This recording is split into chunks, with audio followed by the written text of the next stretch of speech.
Welcome to the Mindful Fire Podcast, a show about crafting a life you love and making work optional using the tools of mindfulness, envisioning, and financial independence. I'm your host, Adam Cuello, and I'm so glad you're here.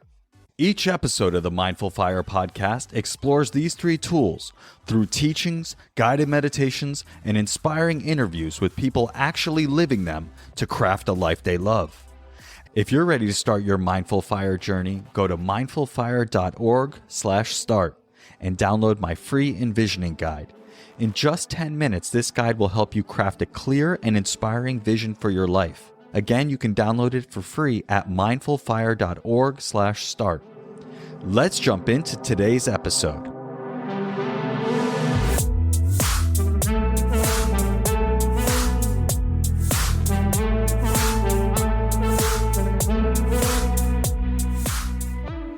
Liz, welcome back to the Mindful Fire Podcast. I'm so happy to have you back. Thanks, Adam. I'm excited to be here. It's been a few years since you joined us on episode 200 of the podcast, and you have something pretty exciting to announce today. And I'm excited to get to that. But first, I want to start with a question that's been on my mind. Why do more women not take control of their money? Oh, God, that is such a good question. And it opens up a can of worms, I'll tell you. My thought, we haven't been taught, we haven't had role models. And so we have been accepting this default programming that we have that we can just sit back and let someone else take care of it. We're not good with money. We're not good with math. We're not good with these things. And at least that's what was for me. Was I thought, I'm not good with money. I've been told that I wasn't good with money. And for me, I let other people take care of it or not. That's when I decided to make a change at one point is, wait a second, this feels horrible. I don't like it anymore. I'm going to change my default settings. Yeah. And I know that's a big part of your story and how you've achieved the level of wealth and success that you've built in your life. And now I know you work with a lot of women to help them do that for themselves. So tell me a little bit about how you help them take control of their money in the work that you do with them. We start with the body. That's the other part, is that so much of what I do with women has to do with getting them feeling safe and in their body and feeling. So we do not only the math, but we work on the mindset, but we first use mindfulness to get us there. So that's a different approach because I want to make sure that we're able to access and be honest of what we're truly thinking. What are we truly feeling about money and our ability to earn, spend, and save it? So a lot of that comes with first feeling safe to have those conversations. And I think that is what is a little unique of my approach, is that we really lean into that mindfulness, which you and I share. Yeah. And how does the mindfulness enable them to start to get in touch with what they're feeling, what they're thinking about money? And are those feelings usually hard to access, or is it pop open right away?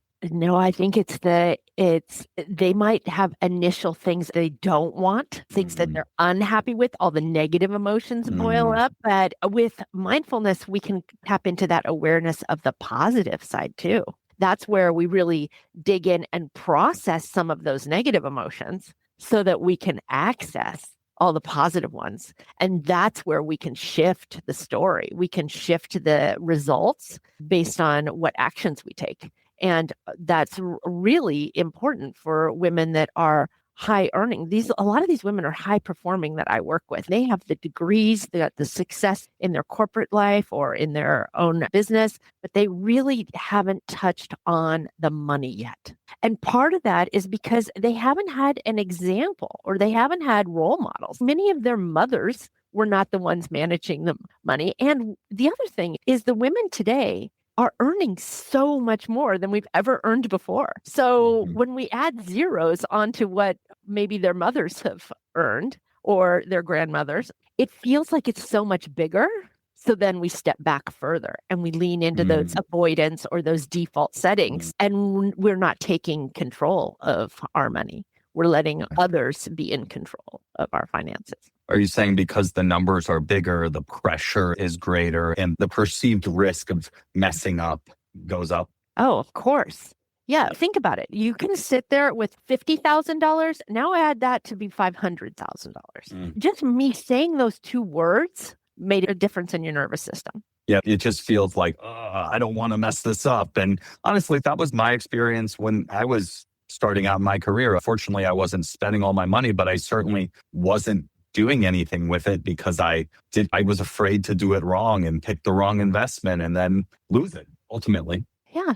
And so then that's a common thing that comes up. I don't want to lose it, right? So you don't do anything with it. You keep it, you don't take the risks that are wealth building risks with it. And then the other part is that you have that, for women particularly, is it's never enough. We got to do the one more thing, one more. It's never enough because we're so concerned with our performance and being praised. And we see those numbers and those zeros as the next that we're going for all them. And we really don't take time to enjoy what do we have today and also determine when is enough. Like that's one of the things that so many of the women that I work with is we really sit down and go, what does enough look like for you? And what does it feel like? And can you accept what you have now as enough? And then just have fun, because it really goes from so many women, even in these high performing positions, they have a high income. They just haven't built wealth, right? So they feel like they're stuck or they're in survival mode. So that whole sense of safety is not there for them to really build and take risks. So we talk a lot about building that up and making sure that we determine what does safe feel like for you, to then make some moves, make some career changes. I know I stayed in some of my roles way too long where I could have worked my way up. Does that make sense? But having that safety of feeling like, yes, I am safe to make a move, a career move. Those are the kinds of things that I work with the ladies. Awesome. Yeah, I think it's so important and so empowering for the people that you work with and the message that you are bringing to the world. And I know that you mentioned before we started recording that you have been working one-on-one with women for about 8 years now, and you've really had this desire to bring this information and these practices to more people. So would love to have you share the thing that you're excited to announce here on the podcast today. I'm very excited about this. So I just launched a book, Rich and Radiant. So it's the high performing woman's guide to freedom, fulfillment, and a new definition of wealth. I think this is so important about us defining what wealth looks like for us. There's ways to calculate your fire number. And I love that. It's nice to set the GPS as to where you're going. But is that really what you need? Or where do you want to be? And to set your fire number, you have to know what's enough so that you can determine your fire number and your monthly spend. So we have to look at the numbers. We can't sit in avoidance anymore. We have to sit in awareness. And then a lot of clarity as to what feels right for you and for you, not only today, but tomorrow. The beauty about this is I started doing this work on myself and my own money story 30 some years ago now. So that's where it's beneficial for other women to have another woman who has gone through this journey and that can act as a mentor to them or just even guide, especially as someone that's been a mom too. Because my examples that I had ahead of me were childless women, which is fine. It's just that they didn't have the same demands on their life that I did as a working mother. And so being that resource for other women has been one of the best things in my encore career. I will tell you, I love calling it the encore career and being an example of what's possible. Yeah, that's amazing. And yeah, congratulations on the launch of the book. I know you've had some great success, so I'd love for you to share the success that you've had with the reception of the book. Yeah, it came out of the gates pretty fast and hot, and I loved that. And right after, we've seen some women that are having some great success, and I felt like it was fun for me to be in that crowd. Yes, it came out right at the top, #1 on personal growth and family, which was wonderful for me because I think that's really important about the family dynamic that's in the book is doing this with others. So not only do we uncover our money stories and edit them, but we're also often the driver. So many of these women that I work with are the primary breadwinner of their family. So I think of them as like the bus driver. They're bringing other people with them all the time. So that's where that felt really good that it was in family. It also was in personal success and spirituality out of the gate. And then, of course, budgeting, which is funny because I was like, budgeting, I don't even use that word in the book. I repel the word budget. And I think most of my women feel that way because budget, it feels deprivation, right? And so I've never used that word in my coaching. I use the word spending plan or cash flow plan. A plan basically is what I use. Budget, because who doesn't like a plan? But not everybody likes a budget.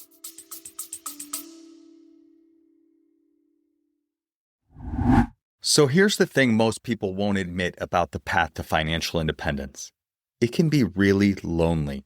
Your friends don't get it. Your financial advisor probably thinks you're crazy, and you're stuck navigating the ups and downs of the path to FI and the messy middle of FI, mostly on your own. I started the Mindful Fire Legends community because I realized I needed this space for myself. It's a weekly community space for people on the path to financial independence to connect, support, and encourage each other. We meet every Wednesday at noon Eastern to connect, practice meditation, journaling, and mindful conversation, exploring topics related to mindful fire and building a life we love now. It's intimate, honest, and the kind of community I wish I had earlier on in my path to FI. And I've made it super affordable. It's just $10 a month or $100 a year. That's it. There's no commitment, and if you're not loving it, I'll give you your money back. Learn more and join us at mindfulfire.org/join. Again, that's mindfulfire.org/join. Does that? Yeah, that's awesome. Congratulations on the success of the book. And I know it's reaching a lot of people. And you mentioned this idea of defining your own definition of wealth. Tell me a little bit more about how in the book you advise people on doing that. How do they rethink? I think we're all fed an idea of what wealth looks like. A lot of money, big house, fancy car. And the FIRE movement has a somewhat different definition of wealth. But how do you help somebody get in touch with their own definition of wealth? It's what would feel rich and radiant to you. How do you show up feeling rich and radiant? And for me, you talked about fancy car, right? And in our previous podcast, I talked about that I wanted to be fancy fire. I didn't want to be lean fire. I'm like, I want fancy fire.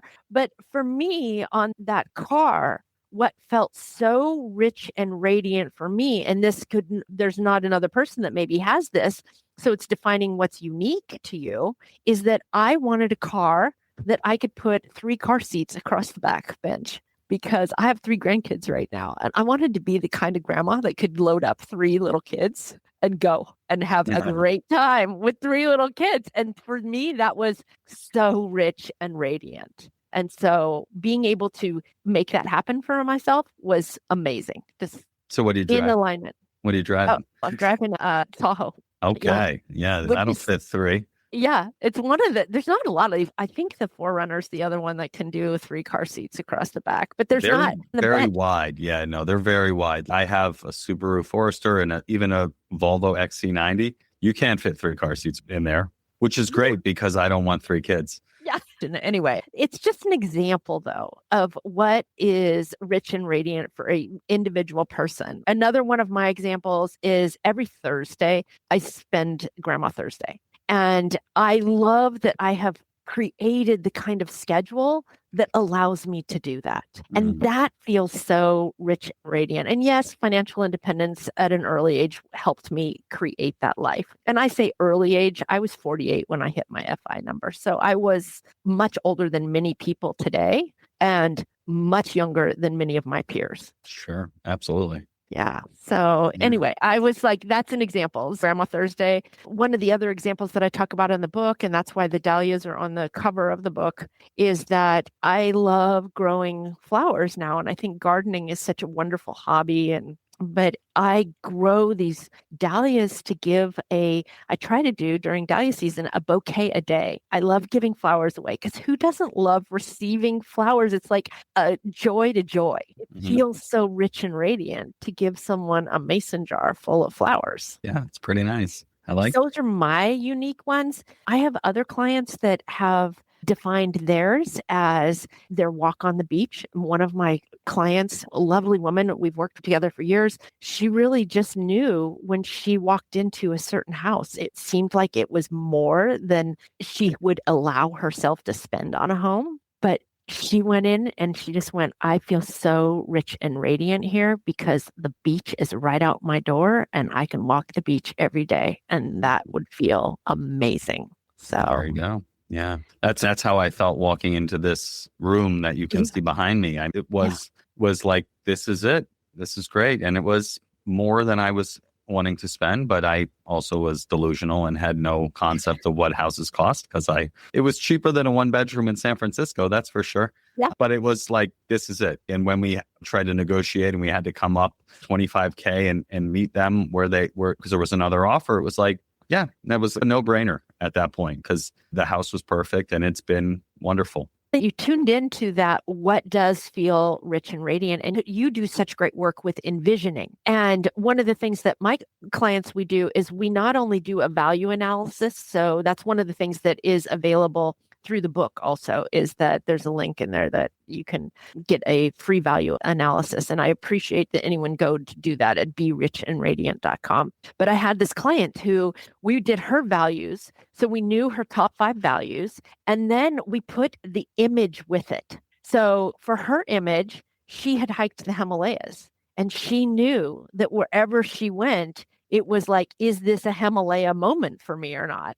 And then she could say, yes, I know that it is a Himalaya moment. And because she had that reference point. And it was aligned with those top 5 values for her because we put the image with it. My image of my values is a warm hug. I'm a yoga meditation teacher. If you've ever had a hug from a seasoned yoga meditation teacher, it's okay. That is so loving. You gotta block off a half hour for that. Yeah. So I'm like, okay, that warm hug is what I want women to feel when they come work with me. And the other thing is, in my Encore career, I can't work with a lot of women. I don't want to spend a lot of time one-on-one. So that's why the book was so helpful, because then they're able to access the information. And one of my reviewers on Amazon said it felt like they had sat down and had a one-on-one session with me. That is what I really wanted people to feel, is to, how do I access that kind of information and wisdom? Someone who's been on that journey for 30 years at a very low rate. Yeah, that's very accessible and scalable. Yeah, that's very cool. I love that. Question for you, personal question. You know, I like to turn these conversations into free coaching sessions for myself. But you mentioned that your idea of a rich and radiant, wealthy life is being able to have Grandma Thursdays and to design your week and your schedule in a way that works for you. And so I'd love your advice for me, because I'll give you a little context. So my vision has been to be an entrepreneur, build this business in my own time, in my own way, connecting people with themselves, each other, and their biggest vision for their life, right? Those are the value system. But I found that I'm burning myself out, essentially, trying to build this business. And there's part of it that I was on Choose FI and I had a lot of opportunity coming in, and I want to do the group coaching program, but I just allowed it to take over my whole schedule, right? Because I wanted to be available if people wanted to talk to me. So then I just had very nice people, randos from the internet, booking time on my calendar whenever they felt like it. And then I'm like having to schedule my whole everything around these calls. And most of the time I enjoy the calls, but getting told no doesn't feel great. And over the whole week, it's like, I don't have any time to do anything else. And then I'm like staying up late to get the podcast out. How have you evolved your business and been doing it longer than I have? How have you gotten to this point where you've intentionally designed the week in this way? You are talking this is what I love talking about, planning and scheduling. I told you I'm not good at planning or any of that. I'll give you my answer of what it has evolved to. I really time block. I time block, and people only can book certain times on my schedule. And I have 5 available. I never have full 5, but I only have 5 one-on-one new client sessions available, time blocks in a week. If they can't do that time, new clients. Sales calls, essentially. Usually no, like booking, because my sales calls are usually I have a time block for those. Okay. But typically by the time someone comes to me through referral, or my sales calls are very much, they're just booking, when can we start working together? I have very few that are. How do I get to that? Yeah. That Well, would you be had nice. a 25-year sales career first, remember? Yeah. 14-year sales career, and it turns out I'm not very good at it. Selling for Google's too easy. Yeah, I'll tell you, I think. But so my sales calls, that when people come to me after they've either seen my information or mostly referrals, it's just more of a logistics call for us to have. But I will say time blocking is exactly what I do. And that's what I'm saying is, if I have a new client coming in, it's like, which one of the open time sessions? I may only have 2 at that point. Because you have clients that you're currently working with or whatever. And this is it. If you can either start, or we'll wait until someone rolls out, because it's a 9-week program. So that's how even though I would love to work with everyone and more, plus the other thing is, the benefit of FIRE is, I'm doing it because I want to do it. I don't have a mortgage to pay. It's just, that's the other thing. I really am very strict with my schedule. So that's my answer to you. So practically, when are these scheduled? Like, when are your sales calls? When are your client slots? We know Grandma Thursdays is off limits. Like, yeah, I'm trying to do this. And I constrained my schedule. I'm like, all right, I'm only doing sales calls on Monday or Tuesday or whatever it was. And then the next day I was like, no, but no one's going to book. It's like, I don't need the money either, but I'm also like, still acting desperate. Up that, number one. I know, it's not good. And people feel it and they don't like it. I wanted some of your words. You were saying this, but we got to change that also. Yeah. Drop we talked the about but. This last We talked about the words. I haven't learned it. It's only been 3 years. Okay. So we did not plan on this at all. And I want to make sure that any of your listeners know this, but I'm going to now show you, because it sits here on my desk. I have a membership of women that have coached with me, that stay with me for ongoing maintenance and accountability, and just being someone to bounce ideas off of it. It's called Splendor Club. So this is where that sheet comes from. This sheet is called Splendor Week. And if you, I know this is going to be really hard to see. No, I can see it. Subscribe on YouTube and you can see this too. Yes, thank you. Oh, I see. Okay, Splendor Club. That's a lot of Splendor Club. What's going on there? I have one-on-ones with Splendor Club. So I block out 5 spots a week for Splendor Club, and then 5 spots a week for new clients. New clients who are going through the 9 weeks. Okay. And then I block out 3 spots that you can see in there that say space for networking or outreach, or those are incoming calls also. Can I see it one more time? Yeah, those are the little these right here. The lines? Yeah. Okay. Book club, coach 1, coach 2. Okay. Yeah. How do we get this Splendor diagram? I haven't ever made this available to anyone outside of Splendor Club, but I'm going to send it to you. Send it to you, because I will tell you. And you know where I made this from? I want to give credit where credit is due.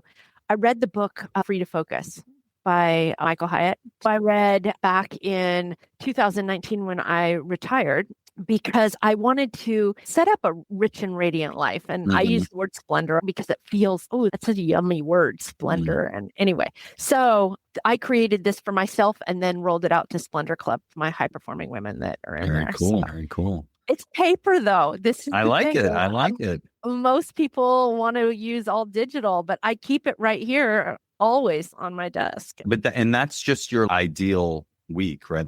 You're not filling that in with people, are you? That's just this is just a reminder of the life that you want to live. Of the life I want. And so it has in here also, it's got, I go to mass, so it's got that on there. It's got the yoga, and it's also got Dan and I spend Fridays together. We have a day date, but because we have a robust real estate investor business portfolio, we often do some real estate stuff on that day too. Okay. Yeah. And so am I seeing you're working 2.5 days a week? Or 3 days a week, or if that, right? Because I don't come into the office except for today. But you can see that I time block an hour for creating a newsletter, and then I come into the office typically around noon to 5 on 3 days. So that's what I do. There you go. I love it. I need to create my Splendor week because, right now I'm at the whim of the internet. And that's not the place I want to be. I And don't the want to be tools are stressing out. Yeah. the tools are there, Adam. I mean, I Yeah. use Calendly and it's easy. It's just this is the only times that it's Right. available The problem for. is I make those two available anytime you want. Does that feel rich and radiant? I'm You just know, curious. it feels, I don't know, bad and Dim. not good. Yeah. You know what it is though, is I want to be deliberate. When we talk about mindfulness, right? Mindfulness is awareness and it's Mhm. being deliberate rather than default. It's awareness over autopilot. There's Mhm. those things that we see. The other thing is when you're in that not being deliberate, you're often stay in that survival mode. You're just never enough. You're never doing enough. And then Mhm. when you get identify the goal of what you want, I see women go into strive mode. They are just like, we got to get this done. And they're just working so hard. And that's where the burnout comes in. And so they never shift out of that strive mode into thrive, which Mhm. is what I think rich and radiance is where Absolutely. it's with ease and enjoyment. You still have goals. It's not like you let go of your ambition or anything like that. I certainly am still the same ambitious person I was before. My ambition has just changed. My ambition is that I want Thursday with my grandkids. Yeah. Yeah. And that's really what I've been thinking about a lot with this. Basically, I was like burning myself out before the trip. And then I was like, you know what? On this trip, I'm not thinking about this business at all. And that was a little bit hard because it's on my mind all the time. And so I literally switched off my email. Took the calendar off my phone and I didn't think about it at all. And as I'm coming back, I was like, I feel like, I felt like an imposter or like a hypocrite that like I'm trying to help people step into the next chapter of their life and envision a bigger vision for their life and all these things. And yet I'm struggling with designing and living the life that I say I want. But no, that's not true, right? I'm using mindfulness to have awareness of the fact that I'm out of balance and I'm taking steps to realign with the vision that I have. So that's absolutely what I'm teaching. That's what I'm doing. And it feels good to do that. And so that's why I'm asking about the schedule. Cause like I've known that for like a month or so that this doesn't make sense. That's why I changed it and then changed it back. But it's really about being intentional and being aware of what I need to live the life that I want. And part of this life is the business and helping people in this way. And the other part of it is being a good and present father. And when I'm stressing about work, I'm not doing that. And I've thought a bunch of times, like, should I just take Thursdays off and hang out with my son who doesn't go to school on Thursdays? Yes, I should. Obviously, I should.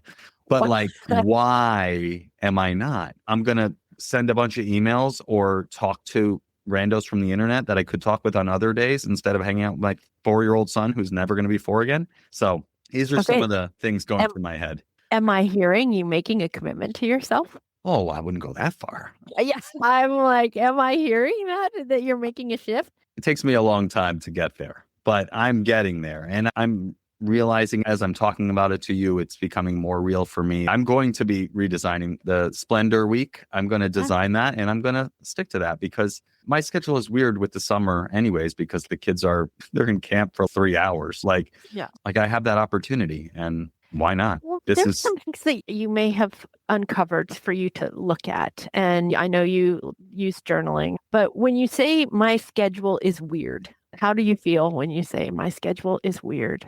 Unsettled. Yeah. And when you show up unsettled, what happens? Not much. Yeah. This is exactly the thing. The other thing that you're talking about is randos from the internet. Probably not a super welcoming energy. Yeah, that's fair. And so we're like, okay, this is so wonderful. And because this is exactly what is going on. Does that it's like now you have that moment of awareness. And thank you for letting me ask you those questions on live podcast. I know you're always open to coaching. So I'm like, I am. Yeah. And I can't help but be real. Right. And when I say randos from the internet, they're random people from the internet. And I love talking to them. Right. Yeah. I just don't need to talk to them every day of the week. That's the realization. I had 2 conversations yesterday. I'm like so energized by it because it's people like us who they've beat the game. They are right on the cusp of the life that they want. And I get to help them see Oh, something differently. It's I awesome. It's love super that. energizing. So I get to help them. That feels different when you sit into that awareness of what is the energy behind the Yeah. words. And the way I'm showing up, right? That's another realization. I'm just bringing it all out here for you. But another realization is I feel like I'm constantly trying to fix things about myself when I could just instead choose how I want to show up. Okay. Whoa. Breakthrough right here on the Mindful Fire podcast. Hit that subscribe button. Yeah. I'm like, honestly, Adam, that's so good for Yeah. other people to hear. One of the things that I think has been so valuable for me was seeing other people be coached also, not only as the recipient, but as the witness. Yeah, that's why the group coaching model is so interesting. Good. Yeah. That's why I love Splendor Club because of that. We're all in it together. The other part though is that building wealth without burnout, it really is about intention. It's about being deliberate. It's about showing up how you want to show up. And that is for me, I show up and I've said it 100 times, maybe 1,000. I love my schedule, but I created my schedule. I love my schedule today. But it was a choice. It's a choice. It was deliberate. Yeah. It's intentional every day, or at least on the Monday, Tuesday, Wednesday when I'm when you're working. When I'm in my desk in the afternoons, the other times I'm out at the park. Living. Yeah. Yeah. And that is what fire gave me to be a rich and radiant life. Absolutely. I love it. And that is what we are helping people create and step into with the work that we do. And it's hard to let go of the mindsets that have made us successful in corporate worlds and careers and things like that. This gotta do more, gotta go, like never enough. Like that is the vibe that I had for a 14-year career where it was in a high pressure environment where you wanted to and you were rewarded for hustling and striving constantly. And that is not the mode that I'm in now. And I'm having to remember and come back to the awareness that, I don't have to be this way anymore. I can choose a different way. And it's not hypocritical to feel that. It's just a feeling. It's just awareness. And you can then I can make a choice on how I want to show up next. Absolutely. And for you and I have talked about our corporate careers, and for any managers out there listening right now, I want to just encourage people to create some white space on their calendar. You'll see that mine had white space. I think that's where we need to have some time to be creative also. So, because when we go from meetings to meetings, I have a client I was coaching yesterday. I don't know if my manager sees every appointment on my calendar. There's just fear around schedules. Oh, yeah. I was told in front of my whole team that I should make my calendar public so everyone can see what's on my thing, because I'm like, what, you don't trust me? What do you? Yeah. It was, that was another fun moment with that person. And you know that shoulding in my book is shaming. So I don't want to be shooting on anyone else, and I don't want anyone shooting on me. That's right. Absolutely. Yeah. Absolutely. All right. Let's do a quick Mindful Fire Final Four. Sound good? Ready. Sounds good. All right. The first question is all about envisioning. And so you have this amazing book, Rich and Radiant, Amazon bestseller. What is the vision for this book that you have for, say, the next 3 years, 5 years, that you want it to be, the impact you want it to make in the world? The other thing I want to give a little plug about this book, and the reason it's called an airplane book. It's a book that you can slide into your bag and read cover to cover on an airplane, because my ladies that I coach, or any high performing person, doesn't have a lot of time, right? So we want to be able to get that content out. But I have created 4 workshops from the content that I would love to be sharing in corporate settings or employee resource groups or something that loops in a little adventure also. So as much as I love my current calendar and schedule, and I wouldn't mind adding 1 or 2 adventures in the near future to where I'm delivering those one-on-one or in person. So I've been doing a lot of them online, and that's great. And it works really well with my current schedule. But I think that I'm a little ready to do some knee-to-knee stuff. Absolutely. That in person, those workshops. Yeah. It's fun. We can see more people too. The work can get rippled out further with one-to-many. I love it. If you're listening to this, and go get the book. And if you have an organization that you're a part of, bring Liz in to do one of these fun workshops for your employees. The second question, Liz, what piece of advice would you give to someone early on their path to financial independence? First, the very first thing is we need to focus on the math of the moment. What is the math of the moment? And we're not judge, jury of looking at it from sentencing. You're destined to be broke forever. It's like, this is the math of the moment. And where do we want to go so that we can transition from that survival mode, if you're feeling like you're stuck or something, into strive, because we do have to set some destination and goals, and we got to do some work to get there. This doesn't just happen magically. It's not like we're manifesting without action. And then being able to shift into that thrive eventually. First, focus on the math of the moment. And I think that's a really important way, because you and I talk mindfulness. So it's the present. Where are we today? And do we have some cleanup of the past so that we can be present with our money today? Now, I live completely debt-free, and I have for years, even with our 40-some home real estate portfolio, because I want to be present in the moment with my money. There's some mindset work that needs to be done to be able to get there. So that's the next thing, is that definitely someone starting on the FIRE journey, math of the moment. Like that for me. What does that look like? It's your exact cash flow right now. How much you're spending, how much you're earning, worth. Yeah. All of the math of the moment. Got it. Doesn't mean that's going to stay there like that. But you got to know where you're starting from. You got to know where your start point is. For me, that's awareness, right? Mindfulness, awareness of where you're at and what your financial situation looks like. I like that math of the moment. Yeah. So, and then working on the mindset, because that's the magic, that's the secret sauce to building wealth faster. Got it. Yeah. Cool. The third question is, what piece of advice would you give to someone getting started with meditation and or mindfulness? My first gut reaction is also visceral. It's, oh God, why are you saying this? But I would say, get an app. And as much as I don't want you on your device, it is one of the things that helped me develop a very consistent practice. I started with Headspace back in the day. This was a long time ago, but I use Mindvalley now. And I absolutely think it's one of the best things in my spending plan, because it really does allow me to have a guided meditation on a daily basis. And I use them for sleep a lot. However, if I were to look at what I want to say as a mindfulness teacher, is get outside. Use nature as your guide for mindfulness. Go examine a leaf.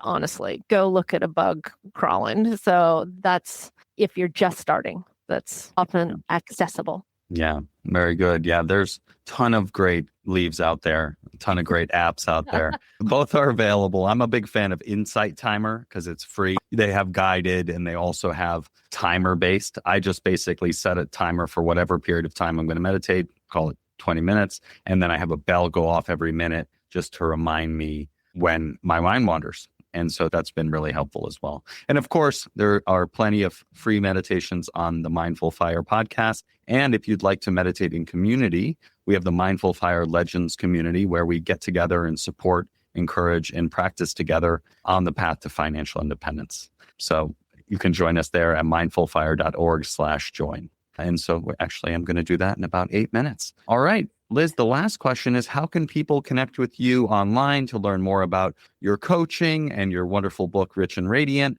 Where can they find you online? They can find me at mindfulmoneycoaches.com or Instagram, Mindful Money Coaches. The other thing is Rich and Radiant is available on Amazon. So it's very easy. You can also get a link to it from my website. But that's where the best place to find me. And of course, LinkedIn. I'm a money coach on LinkedIn. Very good. Thank you for being here, Liz. Always a pleasure to talk with you. And congrats on the book. I'm really pumped for you and excited to read it myself. And yeah, I'm glad that you were able to here to share this wisdom with the audience. Thank you for being here. Thank you for having me. I appreciate it. Thanks for joining me on today's episode of the Mindful Fire podcast. If you enjoyed today's episode, I invite you to hit subscribe wherever you're listening to this. This just lets the platforms know you're getting value from the episodes and you want to be here when I release additional content. If you're ready to start your Mindful Fire journey, go to mindfulfire.org/start and download my free envisioning guide. In just 10 minutes, this guide will help you craft a clear and inspiring vision for your life. Again, you can download it for free at mindfulfire.org/start. Thanks again, and I'll catch you next time on the Mindful Fire Podcast.